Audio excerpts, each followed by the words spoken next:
Mesdames et messieurs, bonjour et bienvenue à vous dans cette nouvelle édition de votre journal de 15 heures. Voici les principaux titres.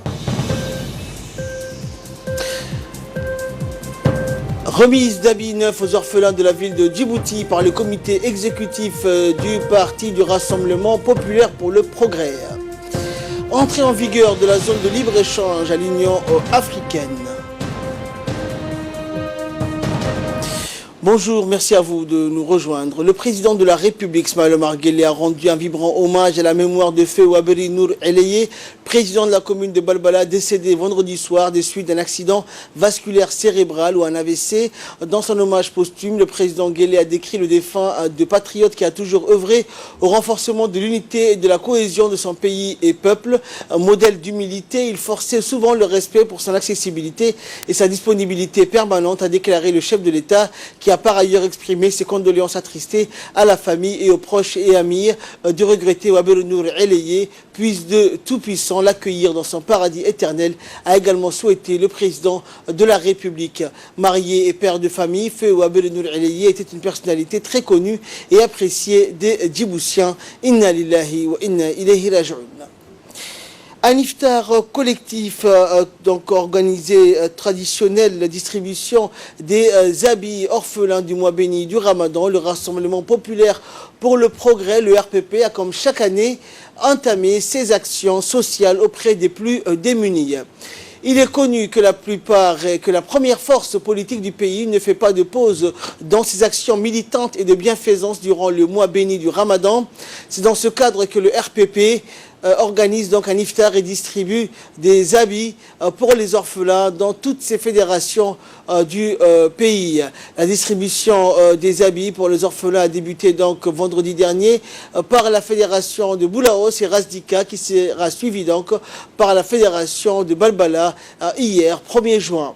C'est dans cette optique que des membres du comité exécutif et des membres du gouvernement issus du parti RPP ainsi que le vice-président du parti Abdelkader Kamel Mohamed et le secrétaire général du parti Ilyas Moussa Dawalé se sont rendus à l'iftar collectif couplé de la traditionnelle distribution des habits aux orphelins organisée à l'annexe RPP du quartier 4 et 6 FNP Engela et Saline Ouest.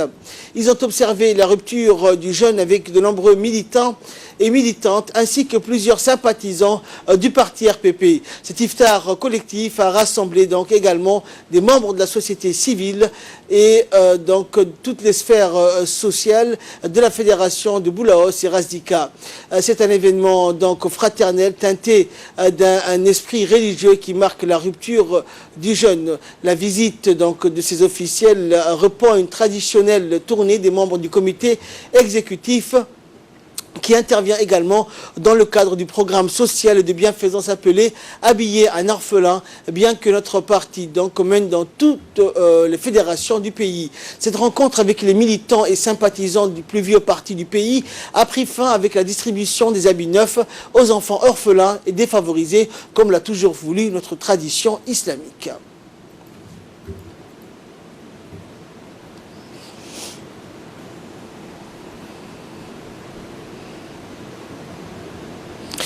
La cérémonie de distribution de vêtements au profit des enfants orphelins et familles démunies a été présidée par le vice-président du parti Abdelkader Kamel Mohamed.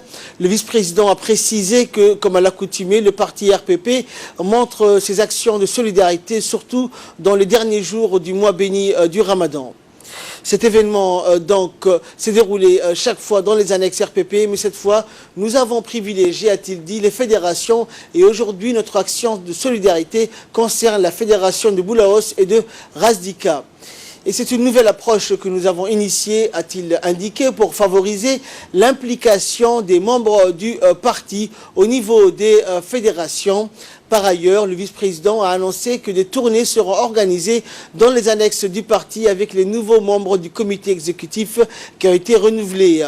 Il a ajouté que les nouveaux membres du comité exécutif sont tous sortis des annexes RPP, une preuve qu'ils sont plus impliqués pour élaborer la politique du parti. Sous la houlette du ministre de l'Équipement et des Transports, Moussa Mohamed Ahmed, une délégation composée du président du conseil régional, Abdurrahman Younis Arré, du membre du comité exécutif du parti RPP, secrétaire national de la société civile et de la promotion du civisme, Youssouf Adaoué Ladiye, ainsi que des membres du Parlement de la région, s'est rendu à Dikil hier, donc dans l'après-midi, pour prendre part à une cérémonie de distribution d'habits, comme à l'accoutumée, aux orphelins de la région de l'Unité.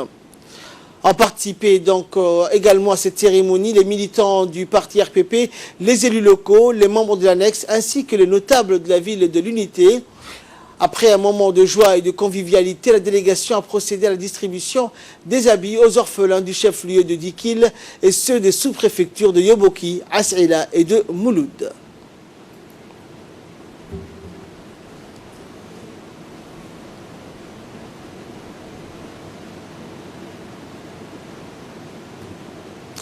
Et enfin, donc, dans son intervention, le ministre a félicité le nouveau membre du comité exécutif et a remercié le président du parti, chef du gouvernement, pour le privilège attribué aux membres du comité exécutif du parti à la veille donc, de l'unité qui est le berceau du parti RPP. Toujours en nouvelle nationale, dans le cadre de l'acquisition d'un deuxième ferry financé toujours par le Japon, qui s'est tenu le 30 mai dernier au ministère de l'Équipement et des Transports, une cérémonie de signature présidée par le ministre de l'Équipement et des Transports, Moussa Mohamed Ahmed, en présence de l'ambassadeur du Japon, Koji Yonetani. En pris part aussi à cette cérémonie le représentant de la JICA à Djibouti, ainsi qu'une délégation dépêchée par Tokyo. En effet, cette requête d'acquisition de Djibouti pour ce deuxième ferry est souscrite à la politique du gouvernement en matière de renforcement des capacités de cabotage domestique pour mieux désenclaver les régions du nord du pays. Ce futur bateau sera construit dans la même conception que l'actuel, certes, mais avec une capacité plus grande en termes de nombre de passagers et de véhicules, surtout pourra naviguer en toute saison. Ainsi, la population de la région du nord ne subira pas en période de Ramsin. Ce projet de financement de construction de bateaux comprend aussi un financement d'infrastructures d'accostage. Le ministre a dans son intervention lors de cette cérémonie a avant tout donc tenu à exprimer toute la reconnaissance et la gratitude au nom de son ministère mais aussi au nom du gouvernement de Djibouti à l'endroit du gouvernement de l'Empire du Japon pour avoir accepté et financé l'acquisition de ce deuxième ferry qui, comme vous n'en doutez pas, a-t-il dit, contribuera énormément au développement de la région. En effet, a rappelé le ministre que l'acquisition de ce deuxième ferry arrive à un moment où la région du Nord s'ouvre vers l'arrière-pays avec le nouveau port de Tadjoura et la toute nouvelle route du corridor de Balhou.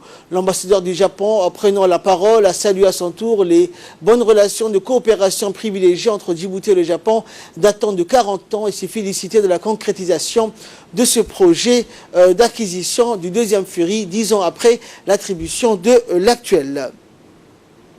En ce 27e jour du mois béni du Ramadan, le ministre de la Santé, Mohamed Warsama Diriye, a convié donc les personnels du ministère de la Santé à un iftar collectif qui a été organisé au Sheraton Hotel.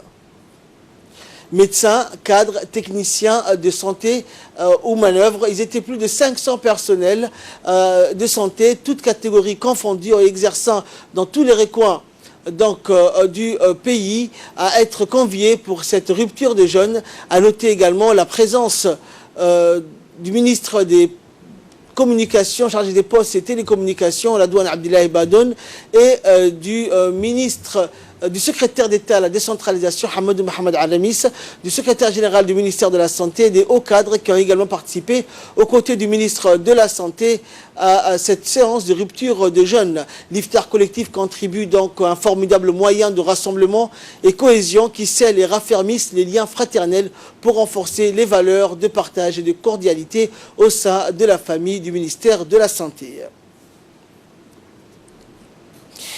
Et donc le ministre de la Santé, Mohamed Warsama Diriye, a rappelé que les directives du président de la République étaient claires. Il s'agit donc, a-t-il dit, pour nous de moderniser le système de santé en plaçant le patient au cœur de nos préoccupations et au centre des évolutions à venir. On l'écoute.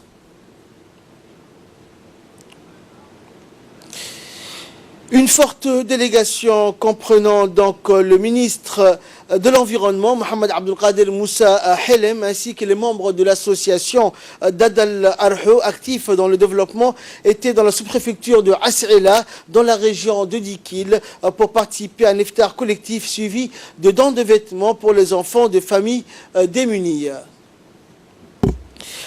L'événement a regroupé les acteurs locaux et notamment le sultan de Gobaad, Habib Mohamed Boko, ainsi que les autorités coutumières. Ce fut un moment de partage, de rupture donc de jeûne entre tous les participants à la cérémonie qui a été suivie de remise de vêtements aux enfants des familles, des familles démunies du secteur de Galsalé Daba et de la sous-préfecture de As'ila. Le sultan Habib Boko a remercié donc les heureux donateurs grâce à qui les enfants démunis pourront fêter dignement la fête de la Eid al-Fitr.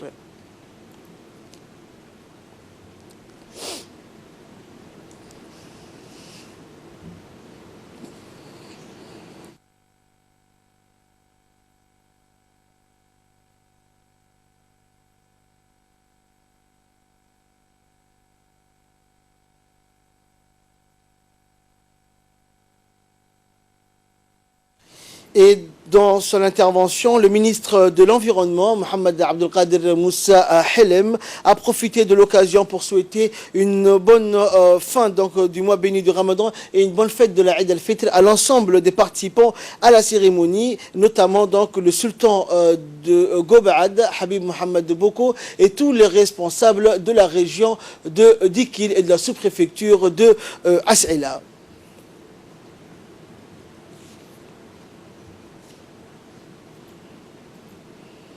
وأنا حتى كادو كين اللي تبيسنيه تو عربدان عربدان سنين كأكين كنا قبل كلاه هني كادو نيا عيد سنين كأكين كنا الحمد لله بارو سنام معي وقري تاني كدري روب كيني حقتنا إن شاء الله هاي Et de là, nous passons à ce qui fait la une de l'actualité internationale. Donc, Union africaine entre en vigueur de la zone de libre-échange, une étape historique. C'est en ces termes donc, que l'Union africaine a salué l'entrée en vigueur jeudi de la zone de libre-échange continentale. 52 pays sur les 55 compte l'organisation continentale. En effet, paraphé depuis mars 2018, l'accord créant cette zone de libre-échange. Et elle a par ailleurs été ratifiée par 24 pays depuis le 29 avril, permettant ainsi sa matérialisation conformément à ses statuts. La République de Djibouti a également ratifié donc cet accord créant la zone de libre-échange et fait partie des 24 pays qui ont ratifié cet accord. Cette initiative vise donc l'élimination progressive des droits de douane entre pays membres. But de la manœuvre, augmenter le commerce intra-africain de 60% à l'horizon 2022, alors qu'actuellement il n'est que de 16%. Le lancement de sa phase opérationnelle est cependant attendu le 7 juillet lors du sommet de l'Union africaine prévu à Niamey. Il sera notamment question de finaliser ces mécanismes d'arbitrage, définir des règles d'origine et des marchandises, ainsi que des mécanismes permettant de lutter contre la corruption ou les mauvaises infrastructures. Et enfin, fusillade en Virginie, le temps des interrogations. Les autorités de la ville de Virginia Beach tentaient hier de comprendre pourquoi un employé lourdement armé avait ouvert le feu la veille sur ses collègues des services municipaux, donc faisant 12 morts avant d'être abattus à l'issue d'une fusillade longue et intense avec la police. Un par un, les visages des 12 victimes ont été projetés sur un écran accompagnés donc des brefs éléments biographiques lors d'une conférence de presse riche en émotions hier matin. 7 hommes et 5 femmes tombés vendredi sous les balles d'un de leurs collègues. Le nom du tireur n'a en revanche été prononcé qu'à une seule reprise, Dwayne Craddock, un homme qui d'une quarantaine d'années, employé depuis environ 15 ans au service des travaux publics de la ville. Selon la presse locale, il s'agit d'un ancien engagé de l'armée américaine. C'est tout pour cette édition. Merci de l'avoir suivi. Excellente journée sur Télé Djibouti.